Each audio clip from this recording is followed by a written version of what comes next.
ये ना कहें जी रमज़ान है, धोखेबाज नहीं है, चोरबाज नहीं है, सारे हैं। आज आपको दस्सर भाई से मिलवाते हैं।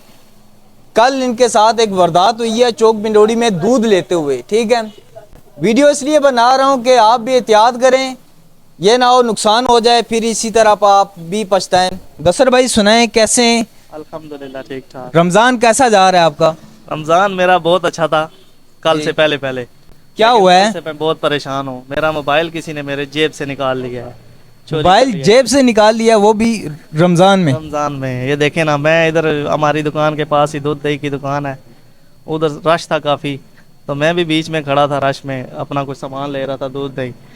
बस उसी दौरान किसी ने मौके का फ़ायदा उठाया और मेरी जेब से मोबाइल निकाल लिया। मैंने घर आके देखा है मोबाइल मेरे पास नहीं था, और इतना कोई चालाक था कि फ़ौरन मेरा मोबाइल उसने बंद कर दिया है, और अभी तक स्टिल मेरे नंबर दोनों बंद हैं। मोबाइल मेरा चला गया है। ये देखें जी, छोटी सी गलती है। इस वीडियो को आप दोस्तों ने शेयर करना है कि भाई दूध लेने के लिए गए हैं। ठीक है, भाई की खुद माशाल्लाह मोबाइल की दुकान है। अगर इनके साथ वारदात हो सकती है तो आपके भी साथ हो सकती है। ठीक है, एहतियात करें, जहाँ कहीं भी जाएं, रश हो जहाँ पे, वहाँ पे देखें, एहतियात करें। ये चीज़ें बड़ी मुश्किल से बनती है, रोज़ाना ख़रीदी नहीं जा सकती, तो इसीलिए एहतियात करें। इस वीडियो को जितना हो सके शेयर करें ताकि हर बंदे के पास ये वीडियो पहुँचे, और अपनी एहतियात लाजमी करें। वीडियो अच्छी लगे तो शेयर लाजमी करना है। अभी तक अपने भाई को फॉलो नहीं किया हुआ तो जल्दी से फॉलो करें, और कमेंट करके बताएं कि यार ये रमज़ान में ऐसे लोग करते हैं।